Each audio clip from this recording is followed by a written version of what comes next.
under the lights of European football. Barcelona once again finds itself at a crossroads between glory and collapse. Much like Bayer Leverkusen in the 2024 season, a team unbeaten in 51 matches under Xabi Alonso, only to fall 3-0 to Atalanta in the Europa League final, Barcelona now stares down a similar path. They know this feeling all too well. A devastating 2-8 loss to Bayern Munich in 2020 and the shocking comeback by Roma in 2018 after trailing by 4-1. These collapses are not just history, they are warnings etched in memory. Conceding 3 goals to Inter, including 2 from set pieces, reveals that even in their best form, fragility still lurks. Barcelona is flying high with an 11-match unbeaten run, 89 goals in La Liga, and an explosive attack led by 17-year-old Lamine Yamal. But the Champions League is not a playground. The 3-3 draw with Inter was a brutal reminder that one lapse in focus could unravel everything. Leverkusen was called Neverkusen overnight. Barcelona has felt that sting before, and this tournament rarely forgives the slightest error. For a young team like Barca brimming with talent, the question is whether they have the nerve to navigate do-or-die battles. Inter does not need to dominate possession. A single free kick or counter-attack is enough to spark chaos. The 3 goals at Camp Nou prove it. Losing Jules Koundé for the second leg only adds more cracks to an already pressured defense. The Giuseppe Meazza will turn into a boiling cauldron, where every pass and every mistake carries the weight of an entire season. This'll be Hansi Flick's ultimate test. He must demand defensive focus, aerial discipline, and flawless organization. One poorly timed cross, one half-hearted challenge, could be the end of the treble dream. Personnel adjustments are key. Reinforcing the midfield and shifting Araujo to the left to neutralize Dumfries must be considered, but above all, Lamine Yamal needs to stay in his most creative rhythm. He is the key to unlocking Inter's rigid backline.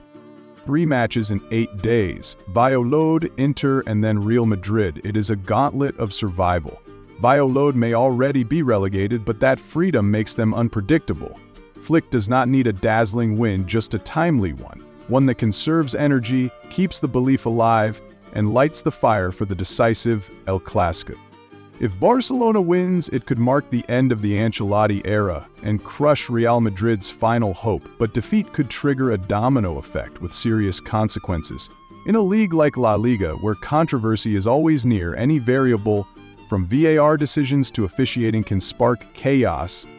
Barca has survived exhausting stretches before, often playing 3 huge matches in 7 days, but this time the stakes are higher. It begins with an away trip to Valladolid, continues with the Champions League semi-final second leg, and ends with an El Clasico that could decide it all. 3 matches in 8 days. One slip and the treble dream could vanish. On paper, Valladolid is already down after 33 rounds and has nothing left to lose. Barca crushed them 7-0 in the reverse fixture and has won 17 of the last 20 encounters. But that makes them dangerous. They have nothing to protect and may play with fire, aggression, and no fear of cards. Barca does not need a high scoreline, they need a clean victory. No injuries, no suspensions. Strieg knows this all too well. In his press conference, he sounded the alarm.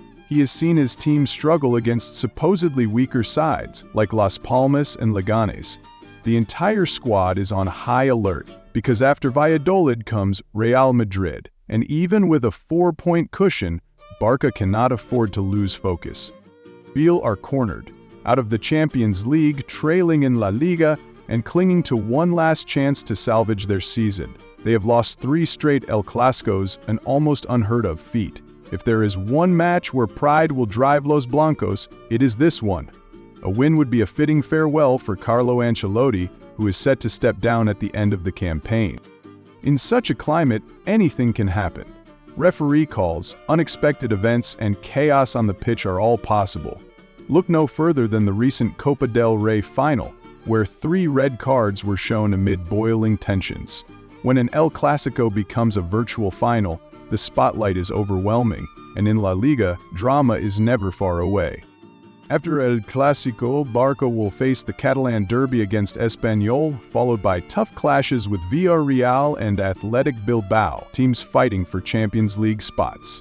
La Liga is not over yet, and the next 7 days will determine whether Barcelona has the mettle to march toward greatness.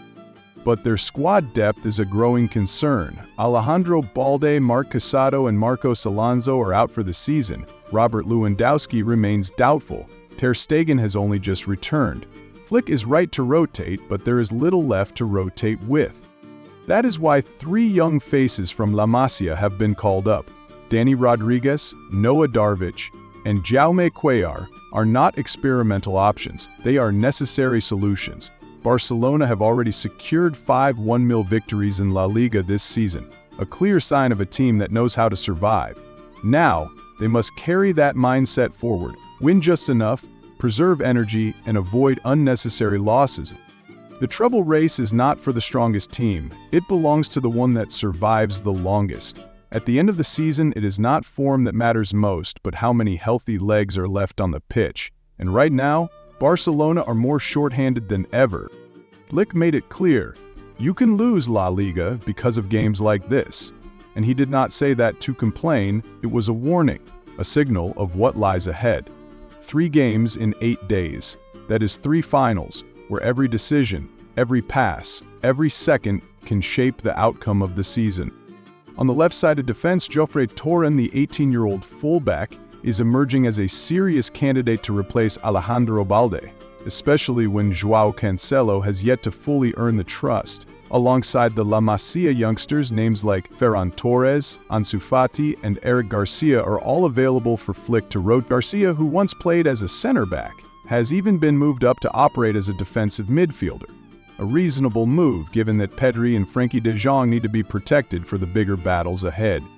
Ferran and Fati will be crucial in easing the workload on the attack, especially during this congested run of 3 matches per week. It is worth noting that 4 out of Barcelona's 5 1-0 wins this season have come in the second half of the campaign.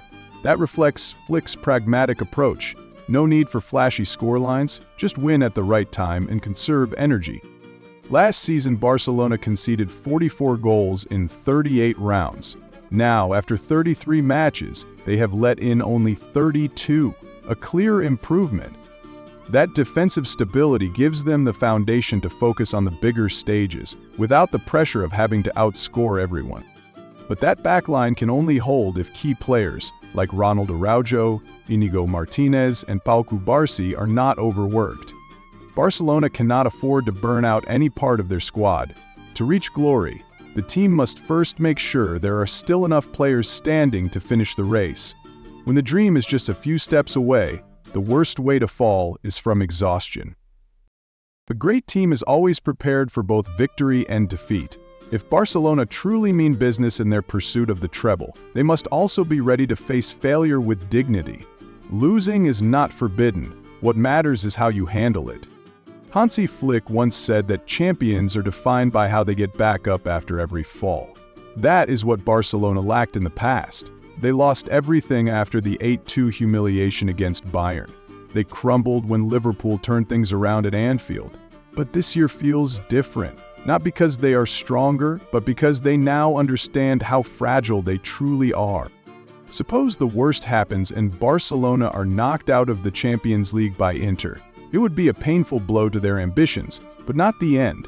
They still have a real shot at winning La Liga, as long as they do not let the shock from Europe affect their domestic form. Because El Clasico is right around the corner, and many teams have lost their entire season from one mental collapse. If the damage cuts even deeper, with losses to both Inter and Real Madrid, Barcelona will still hold their destiny in La Liga. What matters most is how they respond. If they must fall, let it be with a fight, not with internal collapse like in previous years. Because attitude is what defines resilience. Just look at how Real Madrid reacted after the last El Clasico. They are not used to losing, and when they do, they act like the world is against them. They blame the referees, attack the media, and play the victim card. But that does not make them stronger. It only shows they have yet to learn how to accept reality. Barcelona must be different. That is why, after the 3-3 draw with Inter, the Barcelona dressing room closed its doors. The squad sat down and had an honest conversation. According to Barca Blaugrana, it was one of the rare moments where the entire team showed absolute discipline. No panic, no finger-pointing, just one collective decision to stand up and move forward. A great team is not the one that never loses, it is the one that is always ready for defeat, so when it comes they know how to survive it. The treble is a dream, but the journey is what shapes greatness. If Barcelona can overcome Inter in Italy, hold their ground against Real, and stay united through it all, then even if they fail, they will return stronger than ever. Barcelona are living the dream. But the closer the dream, the harder the fall. They have the talent, the momentum, and the legacy to lean on. But to complete the treble, they need more. They need composure, clarity, and the strength to survive the storm. Trophies do not belong to the strongest. They belong to those who endure the longest. And now it is time for Barcelona to prove they belong at that level.